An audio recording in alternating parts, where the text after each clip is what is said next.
হৃৎপিণ্ড সেটাই আল্লাহ নিয়ে গেছে। পরশুদিন বলছে, বাবা আমার একটা বরখা কিনে দাও। আমার স্যান্ডেলটা দেখেন 3 বছর পুরাতন ছেঁড়া, কিন্তু আমি আমার স্যান্ডেলটা পাল্টাই না, সেলাই করে নেই, কিন্তু আমার বাচ্চাদেরকে আমি কষ্ট পেতে দেই না। শুধু একবার বলছে, বাবা লেচে খাবো। আমার মেয়ের মোবাইলে আমার না হলে 500 ছবি আছে। আমি এখনো সাহস পাইনি আমার মেয়ের একটা ছবি বের করে দেখতে। আমার সে সাহস নাই। আমি সে সাহস হারাই ফেলছি, কারণ ও আমার ছিল হৃৎপিণ্ড। ওর জীবনে এমন কোনো চাওয়া নাই যেটা আমি পূরণ করি নাই। পরশুদিন বলছে, বাবা আমার একটা বরখা কিনে দাও। আমার চাচাতো ভাই বললো, ভাই ইসলামপুর থেকে 300-400 টাকা পাওয়া যায়।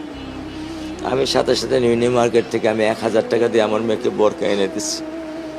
আমি দরিদ্র, ভাঙা বাসায় থাকি, কিন্তু আমার সন্তানদেরকে আমি কখনোই দারিদ্রতার স্বাদ পেতে দেইনি। দারিদ্রতার স্বাদ পেতে দেইনি।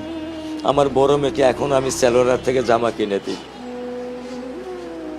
আমার স্যান্ডেলটা দেখেন 3 বছর পুরাতন ছেঁড়া, কিন্তু আমি আমার স্যান্ডেলটা পাল্টাই না, সেলাই করে নেই, কিন্তু আমার বাচ্চাদেরকে আমি কষ্ট পেতে দেই না। শুধু একবার বলছে, বাবা লেচে খাবো। আমি 1 মিনিটও দেরি করিনি, 1 মিনিটও আমি দেরি করিনি। ও আমার একটা হৃৎপিণ্ড, সেটাই আল্লাহ নিয়ে গেছে। আলহামদুলিল্লাহ, শুকরিয়া, আল্লাহ দিছে, আল্লাহ নিয়ে গেছে। আমার কোনো কষ্ট নেই। আমি তো চাইলে পারতাম না। অনেক দম্পতি আছে যাদের সন্তান নেই, আল্লাহ দিছে, আল্লাহ নিয়ে গেছে। আমি আলহামদুলিল্লাহ করি আল্লাহ গেছে। আমার কোনো কষ্ট নেই, আমার কোনো কষ্ট নেই। ঠিক আছে, গরমের মধ্যে তো একটু আমার কোনো কষ্ট নেই।